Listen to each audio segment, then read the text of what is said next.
ახალციხის მაცხოვრის ამაღლების სახელობის ეკლესიიდან ხელთუქმნელი ხატის ასლი ადგილობრივმა მღვდელმსახურებმა და მომლოცველებმა აწყურის ყოლაწმინდა ღვთისმშობლის მიძინების სახელობის ეკლესიაში გადააბრძანეს. სინოდის წევრებმა სამცხე-ჯავახეთის მღვდელმსახურებთან ერთად საზეიმო ლიტურგია აღავლინეს. აწყურის ტაძარში ხატს ადგილობრივ მრევლთან ერთად ხელისუფლების წარმომადგენლები და საქართველოს სხვადასხვა კუთხიდან ჩამოსული მორწმუნეებიც მიეგებნენ.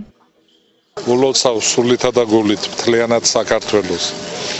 ბორჯომის მოსახლეობას, ახალციხის მოსახლეობას, დღევანდელ დღეს მრავალს დაესწრო.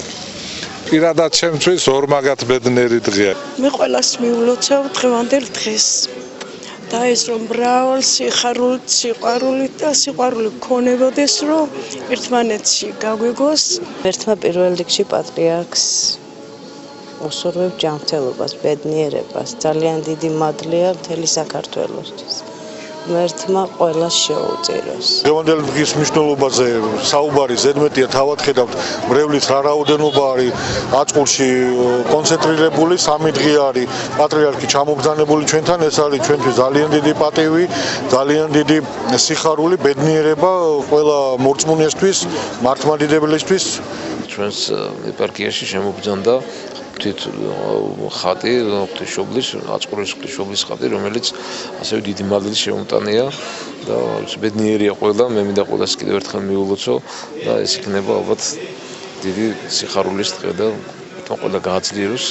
სადღესასწაულო ლიტურგიის დასრულების შემდეგ აწყურის ყოლაწმინდა ღვთისმშობლის სახელობის ეკლესიაში საქართველოს კათოლიკოს პატრიარქი მიბრძანდა. ილია მეორემ სინოდის წევრებთან ერთად ეკლესიაში პარაკლისი აღავლინა. შემდეგ კი მრევლს ხატის ისტორია გაახსენა. ილია მეორემ მესხეთის მიწაზე ხატის შემობრძანების მნიშვნელობაზე ისაუბრა და დედა ღვთისმშობელს საქართველოს გამთილიანება შეავედრა. უწმინდესმა აწყურში შეკრებილ მომლოცველებს აფხაზეთისა და ცხინვალის რეგიონებისათვის ლოცვისკენ მოუწოდა.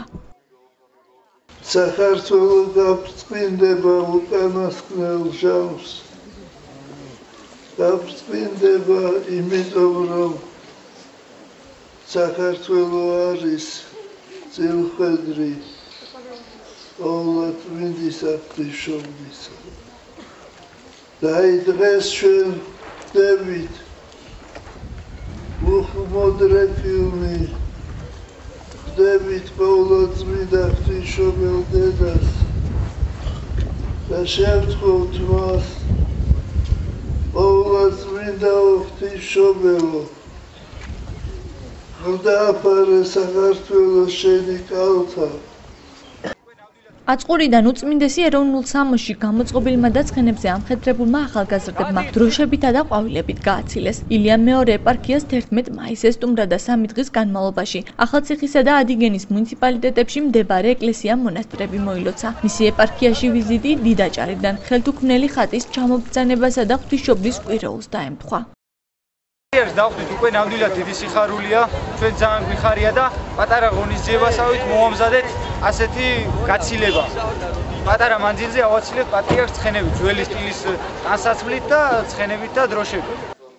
აწყურის ხატი ყოლაწმინდა ქალწულის პირველი გამოსახულებაა, რომელიც საქართველოში წმინდა ანდრია პირველწოდებულმა შემოაბრძანა. მაცხოვრის ამაღლების შემდეგ ქრისტიანობის საქადაგებლად ღვთისმშობელს წილად ივერია ხვდა, თუმცა მარიამის მიძინების ჟამი ახლოვდებოდა, ამიტომ მან სახეზე ბიცარი მიიდო და მასზე სასწაულობრივად ხელთუქმნელი ხატი გამოისახა. ანდრია პირველწოდებულმა კი სიწმინდეს საქართველოში ჩამოაბრძანა. მოციქულმა ღვთისმშობლის სახელობის პირველი ტაძარი ქართლში ააშენა. მან ხელთუქმნელი ხატით მრავალი სასწაული აღასრულა, ამიტომ ქართველები ანდრია პირველწოდებულს ღვთისმშობლის ხატის დატოვება სთხოვეს. მოციქულმა იმავე ზომის ბიცარი აიღო, სიწმინდეს მიადო და ღვთისმშობლის სახე მასზეც გადავიდა. მოციქულმა ქართლიდან საქადაგებლად მესხეთში გადაინაცვლა. მოსახლეობის თხოვნით წმინდანმა ღვთისმშობლის ხელთუქმნელი ხატი აწყურში დატოვა.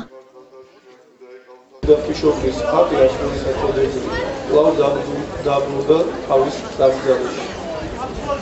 ეს არის დიდი მოწყალება დედა ღვთისმშობლის ჩვენს ქვეყანაში.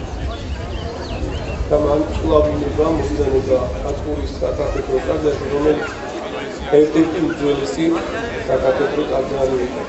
მე მადლობას შევწირა უფალს და მადლობას შევწირავთ მის უწმინდესობას, სრულიად საქართველოს კათოლიკოს პატრიარქს, რომელმაც ისევე როგორც მრავალი ტრადიცია, რომელიც მივიწყებული იყო საქართველოში, ასევე აღადგინა აწყურის ღვთისმშობლის ხატის თაყვანისცემის, აწყურის ღვთისმშობლის ხატის ხსენების დღე. სრულიად საქართველოს კათოლიკოს პატრიარქთან ერთად ახალციხისა და ტაო-კლარჯეთის ეპარქია ღვთისმშობლის ხატმაც დატოვა. სიწმინდეს ბორჯომისა და ბაკურიანის, ურბნისისა და რუისის, გორისა და ატენის ეპარქიების შემდეგ მომლოცველები მცხეთაში სვეტიცხოვლის ტაძარში მიეგებებიან. საბოლოოდ კი ღვთისმშობლის ხელთუქმნელი ხატი თბილისის სამების საკათედრო ტაძარში იქნება დაბრძანებული.